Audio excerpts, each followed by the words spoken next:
Welcome to a new video, and this is a talk video, so be prepared for this. And disclaimer, the thumbnail might be a little bit of a clickbait for sure, because you don't see any Vivo phone, at least not the X200 Ultra here in this video. What I want to talk about is how Vivo got inspired by Nubia. So let's get started.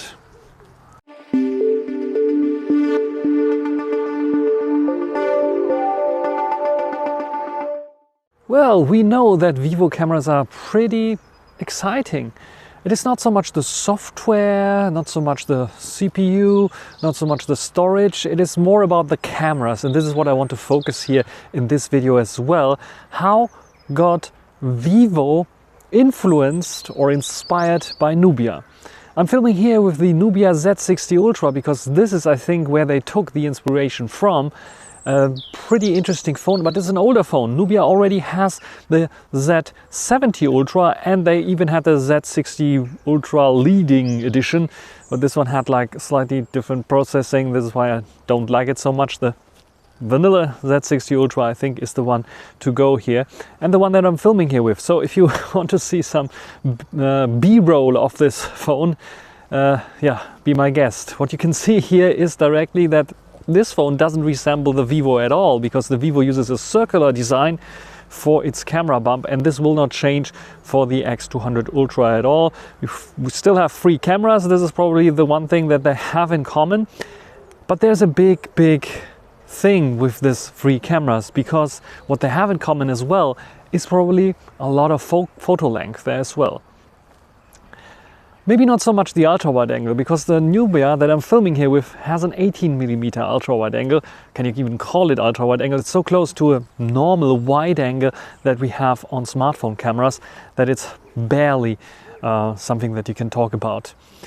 But the interesting part here is Nubia is doing OIS here on this sensor, which is quite unique, but they're also using it for filming by default and to give us a nice wide field of view.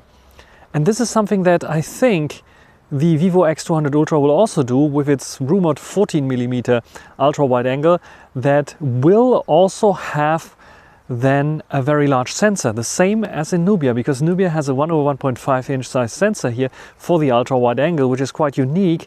Reminds me a bit of the Cine lens that we had back in the Huawei Mate 40 days and the P40.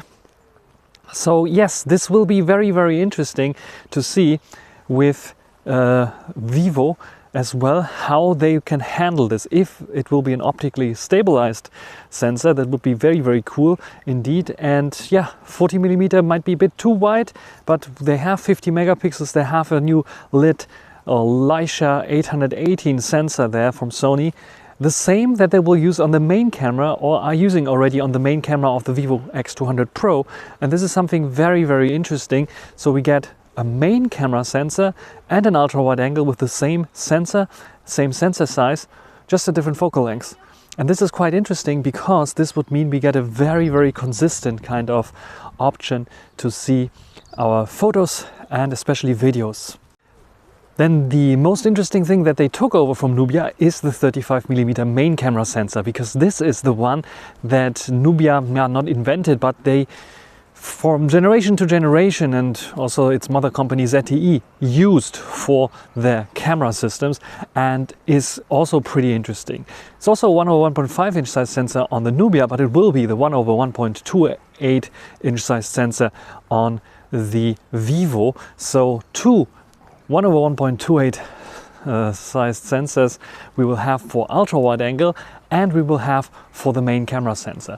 The 35mm, however, let's see in a sec, is way too narrow, is way too close up in your face. This is why they probably won't use the main camera sensor for filming, but will opt to take the ultra wide angle instead. And the ultra wide angle will probably not use the whole surface area for the picture itself, for the video picture, but probably will crop in a little bit, like this 18mm, which is quite nice.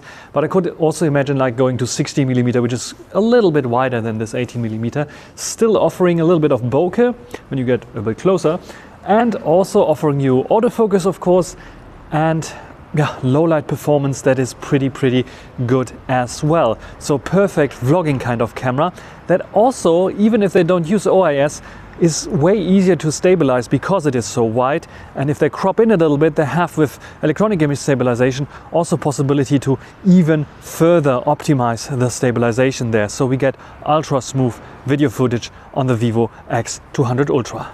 And this setup will work together in a tandem basically with a very large periscope zoom, the one that we know from the X200 Pro, from the X100 Ultra already, the 200 megapixel sensor.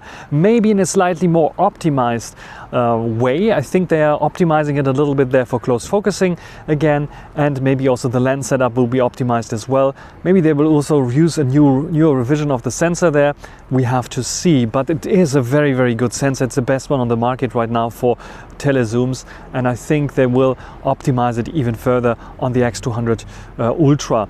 But this is, I think, not the one that is so interesting. Like I said, the main camera sensor, 35mm, ideal for taking photos. And then the same sensor for an ultra wide angle there, ideal for taking vlogs, for taking videos with a wide field of view, with probably the option to crop in a little bit, maybe not to 24mm, which is the default one that we have as wide on most smartphones, but maybe to, like I said, 60mm, 80mm eventually, or maybe 20 even, if they can really crop in. Vivo showed in the past that even on the X100 Pro, for example, with its 100mm optical zoom, the 85mm or 70mm shots, especially also portraits, were quite sharp.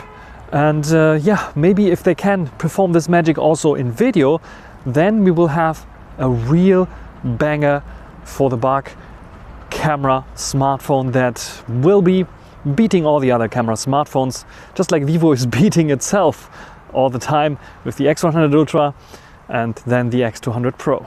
So what does it mean now? Do we have any competition for Vivo if they bring out such thing? Perfect for photography, perfect for videography with its stellar zoom lens there? Probably not. Why it's perfect for photography, however? 35mm. Some people might ask that, well, I used to have 24, 23mm for shooting.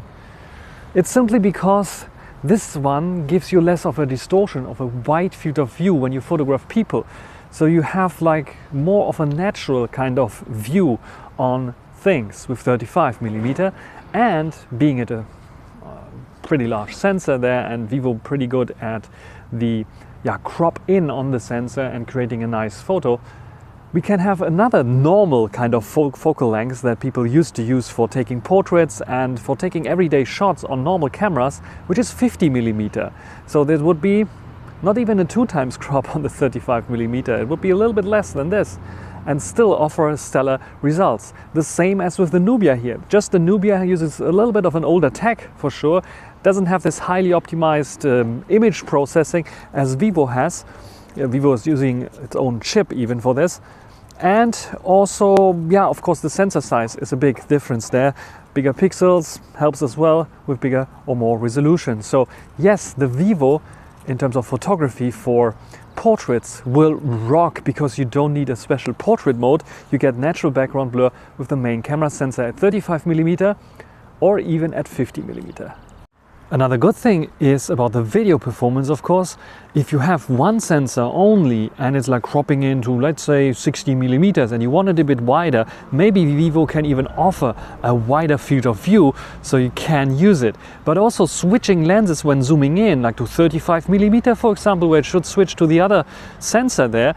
Being it the same sensor here, we should expect to have it the same kind of color calibration, so there should be no issues at all when switching lenses. And if they manage to do it also with the periscope zoom, which I pretty much did very good job on the X200 Pro and the X100 Ultra and the X100 Pro maybe as well, we see a good promise for the future. They also promise to have like the same processing there for photos now for videos as well. That means there's a new dedicated chip only for videos. And this is something where the Nubia cannot compete.